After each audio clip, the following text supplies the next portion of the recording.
crisis communications plan is like an insurance policy for the long-term health of an organization. Failure to address and contain this crisis can result in lasting consequences. For criminal records, preparation is key, and in this video I will address 3 specific crises along with the preventative and responsive methods that we will take in the event that one occurs. Number 1, armed robbery. Number 2, in-store fire. And number 3, rumors. Since criminal records is located in downtown Atlanta, there's a higher probability that an armed robbery will occur. Proper training will be given to each one of our employees. First, we will give them a list of ways to handle themselves during the robbery, along with a list of preventative methods. So the first thing you do when you realize that an armed robber has entered your store is you pull out your gun and make sure to shoot them as many times as possible, and as many times as possible, and as many times as possible, and as many times as possible, and as many times as possible. But seriously, the first thing you need to do is stay calm, stay calm, stay calm. Stay calm. Don't make any sudden movements, and activate the alarm only if you can do so secretly.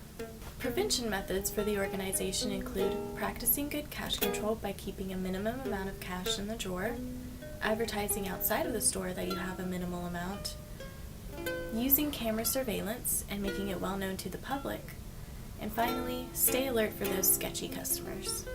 The next potential crisis that criminal records faces is an in-store fire. Safety precautions and procedures must be taken into account. For example, if we consider the age of the buildings in Little Five Points District, there is a greater possibility for electrical wire hazards for those establishments built prior to 1985. If a fire actually does occur, an emergency contact list will be easily accessible to call the local fire department and make sure the fire is contained right away. Drills will need to have been implemented prior to this event. Exits will need to be clearly marked, and a designated leader will be in place to make sure everyone follows the exit procedures, because the staff and customers will more than likely be in a panic.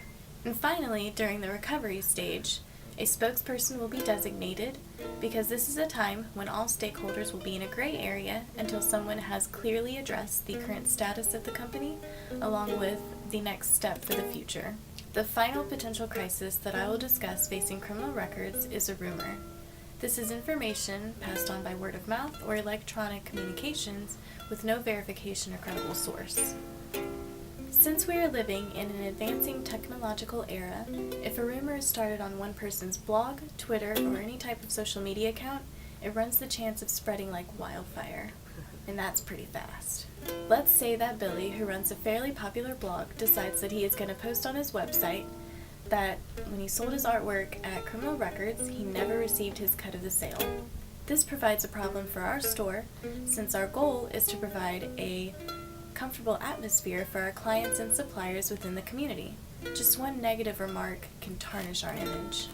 This type of rumor can be considered malicious and can cause a decline in our clientele's patronage. As crisis communication practitioners, we will first evaluate the extent of the rumor and determine the best plan of action. We will then submit a statement clearly addressing the falseness of the rumor via our company website and social media accounts. In addition, we will inform our employees because they also serve as spokespersons for our company and they shouldn't be left in the dark. The best plan of action is to hunt down Billy and take him down.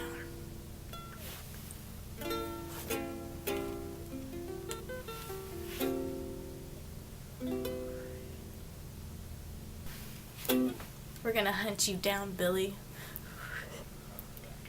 This crisis communication plan serves as an accurate guide for criminal records to follow in the event that any of the following crises may occur.